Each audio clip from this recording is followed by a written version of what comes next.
Bonjour Bruno Gollnisch. Bonjour. Vous êtes l'ancien vice-président du FN, un des plus fidèles compagnons de route de Jean-Marie Le Pen, qui s'est éteint hier à l'âge de 96 ans à Garches, dans un établissement où il avait été admis il y a quelques semaines.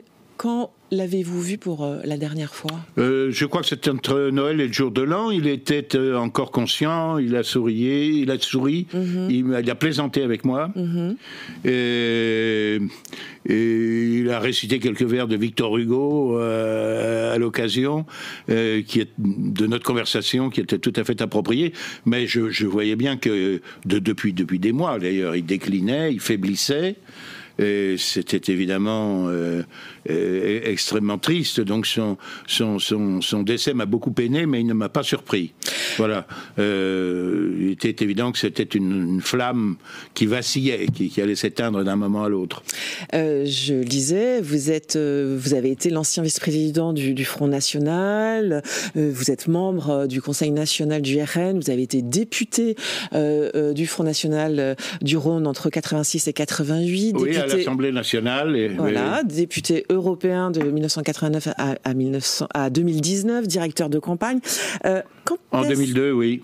Quand est-ce que vous vous êtes rencontré avec Jean-Marie Le Pen pour la première fois et quel est le souvenir de cette première rencontre ? C'est assez curieux. La première fois que j'en ai entendu parler, c'est par ma mère quand j'avais 11 ans. Qui, à propos d'une discussion familiale, a dit mais il y a au moins un député courageux à la Chambre des députés, comme on disait, c'est sous la 4e République, c'est le jeune Jean-Marie Le Pen. Voilà, bon, j'en savais pas plus. À 11 ans déjà, la politique vous intéressait ? Oui, ça m'intéressait déjà, la politique, oui, ça m'intéressait.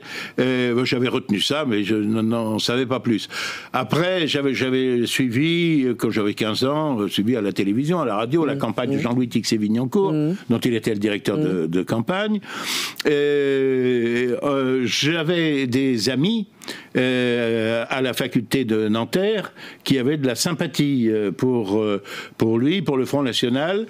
Je connaissais Roger Olindre, qui était une figure, qui était un ancien combattant, très valeureux, un militant de l'Algérie française, et qui présidait l'association de soutien au Sud-Vietnam. Mais votre première rencontre avec lui, c'était un ami de faculté, Pierre Bello, qui est devenu journaliste au Point et même directeur de la rédaction internationale, qui m'y a convié. Il me dit tiens, je vais voir Le Pen à Saint-Cloud, où il venait d'emménager.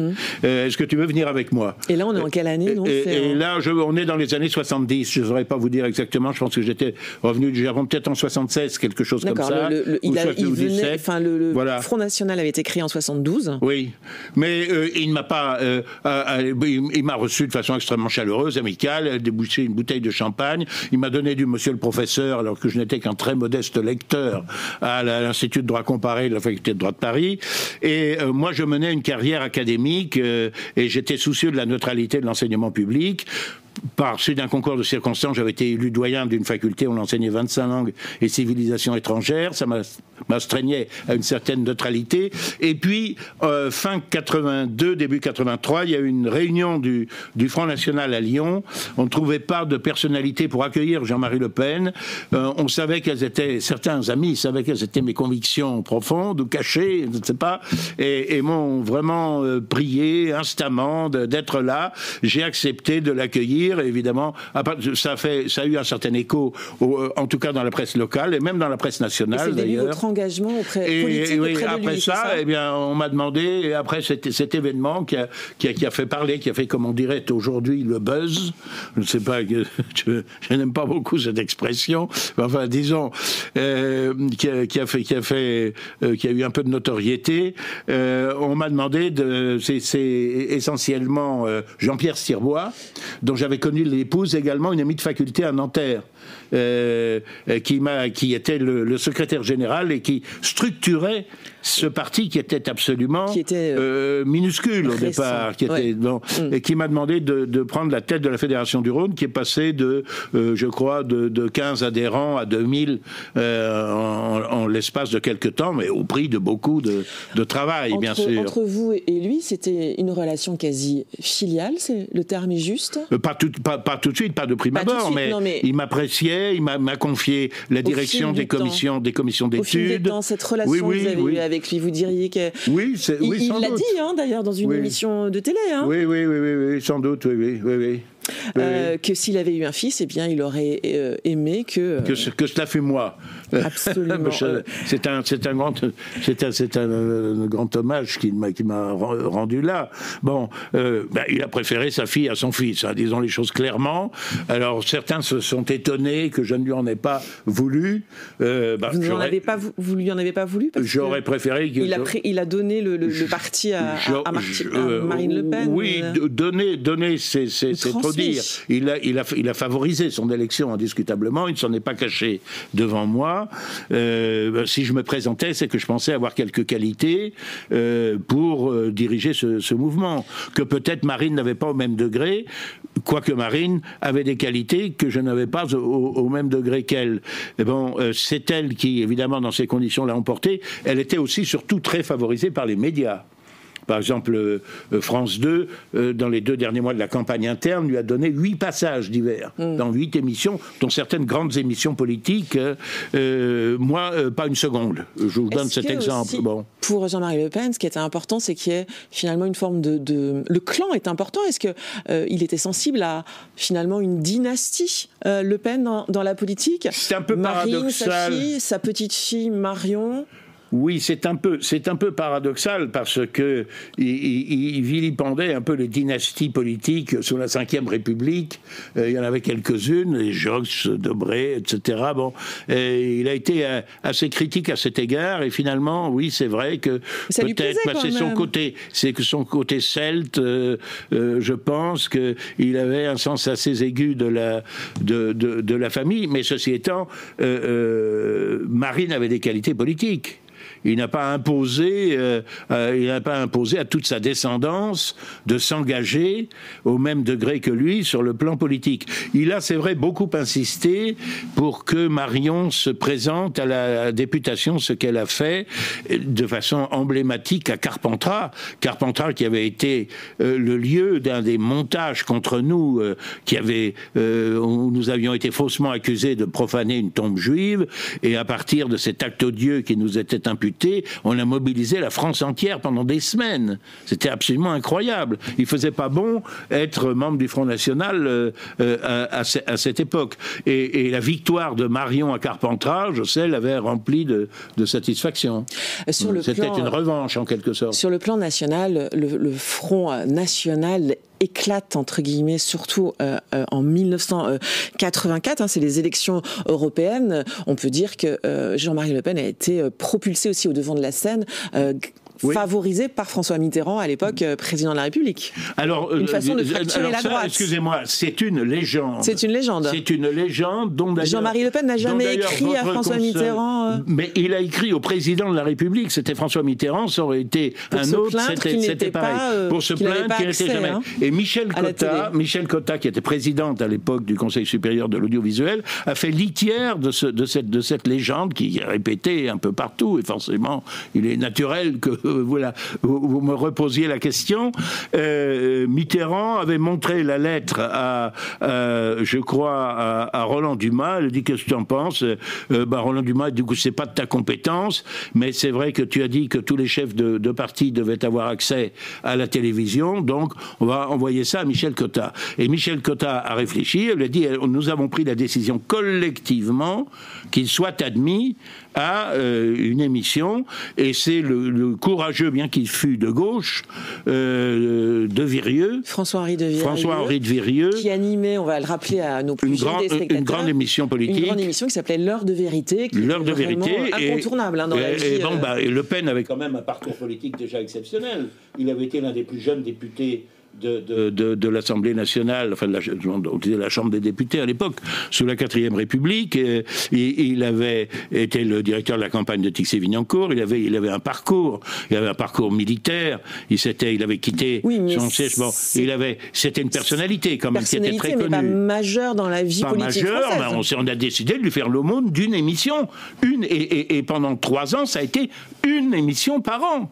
Aujourd'hui, on on a le bonheur de voir, si j'ose dire, des responsables du RN qui sont sans aucun problème sur les plateaux. Mais à l'époque, je crois, il y a même eu une coalition de journalistes hostiles qui se sont offusqués que Le Pen soit convié à cette émission. Encore une fois, il y avait une émission par an pendant 3-4 ans. Et moi, nous nous sommes présentés ensuite, après ces vous avez évoqué l'élection européenne, qui a été un succès aussi dans ma région, dans le Rhône, à l'époque.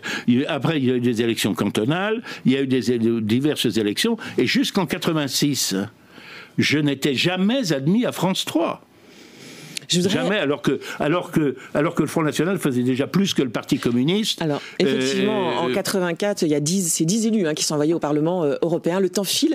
Je voudrais qu'on en vienne à 2002. Oui. C'est le plus emblématique des succès. Vous êtes directeur de campagne. Oui. Le 21 avril, il arrive au second tour, à la surprise générale, à votre propre surprise aussi. Alors, à ma propre surprise, oui, quand même, oui, je dois le dire.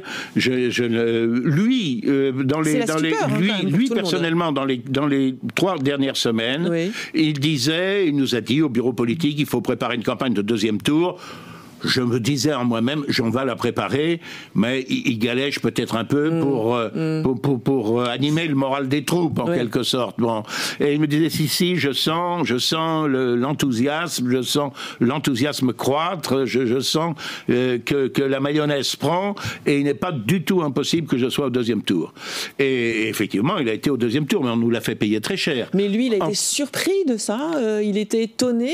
Est-ce que finalement, Jean-Marie Le Pen, c'est un combattant, oui. Une forme de guerrier, bagarreur aussi, mais il voulait vraiment gouverner, il voulait vraiment le pouvoir. Alors là, là vous abordez, si j'ose dire, une autre légende, n'est-ce pas, qui court aussi quelquefois dans les rédactions, sur lesquelles il n'aurait pas voulu le pouvoir. Et moi, il a évoqué ça avec moi. Oui. Et il a dit, tu te rends compte qu'ils osent dire que je ne veux pas du pouvoir, comme si on me l'avait présenté sur un plat d'argent et que dédaigneusement je l'ai refusé. En réalité, quand on voit l'état de guerre civile, pratiquement, dans lequel on a mis la France entre les 2 tours, en nous empêchant d'ailleurs de tenir des réunions, en organisant des manifestations contre le résultat. Il y a eu effectivement beaucoup de manifestations entre le premier et le second tour. Toutes les règles de légales, constitutionnelles, réglementaires, qui régissent l'entre-deux tours des élections présidentielles ont été violées. Je peux vous donner des exemples absolument incroyables. Il y avait par exemple dans les salles de cinéma, avant chaque film, il y avait un bandeau, une annonce contre Jean-Marie Le Pen et contre le Front National, par exemple, entre autres choses. Le score tombe, 17% pour Jean-Marie Le Pen, 82% pour Jacques Chirac. Oui. Quelle trace ça a laissé? C'est un changement de stratégie à ce moment-là qui est décidé, non? Non. Ça avait montré que une organisation absolument artisanale, dépourvue d'audience médiatique, parce qu'il faut voir que l'année 2002, nous avons 3% du temps d'audience des formations politiques, jusqu'au dépôt des 500 parrainages, que nous n'avions pas 4 jours avant la date limite. La date limite, c'était le mardi de Pâques. Le jeudi saint, on ne les avait pas. Et je courais encore les municipalités, etc., pour les obtenir. On n'a absolument pas bluffé. Cette organisation modeste, artisanale, dépourvue de moyens, était arrivée en finale. Et donc, on s'est bien rendu compte du climat qui a régné ensuite, qu'il n'était absolument impossible de gagner, mais on a décidé de continuer, de progresser. On dit qu'il ne voulait pas du pouvoir, mais il a passé sa vie à structurer une formation politique, à faire le tour de la France, à tenir des meetings, des réunions publiques, à organiser des bureaux départementaux dans chaque département, des cellules dans chaque canton, et évidemment, il voulait du pouvoir, et il était persuadé, alors là c'est peut-être un peu son erreur, il était persuadé que l'élection maîtresse c'était l'élection présidentielle, et que si on parvenait à gagner l'élection présidentielle, tout le reste suivrait. D'autres d'autres, comme le maire d'Orange, Jacques Bompard, etc., disaient, peut-être non sans raison, il faut d'abord conquérir des mairies progressivement, peut-être même des régions sur le terrain local, et quand nous aurons gagné sur le terrain local, nous pourrons gagner sur le terrain national. Le temps file, oui. Les obsèques auront lieu dans l'intimité samedi prochain à la Trinité-sur-Mer. La Trinité-sur-Mer, c'est son fief, c'est son lieu de naissance. Oui, il sera inhumé dans la tombe de ses parents, de son père qui avait sauté sur une mine et dont il était allé reconnaître le cadavre sur la plage. National va rendre un hommage public. On parle d'une messe. Il va bien sûr y avoir à quelque chose. À l'église de la Madeleine la semaine d'après, c'est ça? Il va bien sûr y avoir quelque chose à Paris. D'après les informations que j'ai eues de sa fille Yann Le Pen ce matin même, tout cela est en discussion. En principe, ce serait jeudi en 8. Et si possible, dans un lieu assez vaste pour recueillir l'audience qui ne manquera pas de venir. Si on pouvait avoir l'église de la Madeleine, pourquoi pas les Invalides? Après tout, il était officier de la Légion, il a été décoré. Bon. Je ne sais pas. Le lieu est en discussion en ce moment, mais malheureusement, ou heureusement, je cours les plateaux et je ne peux pas vous en dire davantage pour le moment sur l'organisation de ces obsèques. Quel héritage il laisse, Jean-Marie Le Pen? Je crois l'héritage de celle d'un précurseur, d'un véritable prophète, parce que ce qui le distinguait des autres hommes politiques, c'est que ce qui l'intéressait, c'était l'avenir de notre civilisation. Et à partir d'un certain nombre de ce qu'il appelait les forces telluriques, les grands courants, par exemple la démographie, qui conditionne énormément de choses, qui est à la source de l'immigration massive et incontrôlée, etc. Sans doute le réveil de l'islam, mais aussi il était très sensible au poids écrasant de la fiscalité et de la bureaucratie, qui spolie les Français d'un côté, qui les paralyse de l'autre. Et on voit que toutes ces prédictions se sont réalisées. Et il a été un précurseur, il a été admiré, non seulement en France, mais en Europe, où beaucoup de mouvements ont pris comme modèle le Front National. Et je dois dire, même au-delà, parce qu'on serait surpris, je conclue juste, si vous le permettez, beaucoup de personnalités africaines, asiatiques, latino-américaines venaient le voir et le considéraient comme un modèle. Merci Bruno Gollnisch d'avoir été avec nous. Point de vue, c'est fini pour aujourd'hui. Merci de votre fidélité. Demain, vous retrouverez Timothée Delem aux manettes de l'émission. Bonne journée sur le Figaro TV et sur le Figaro.fr.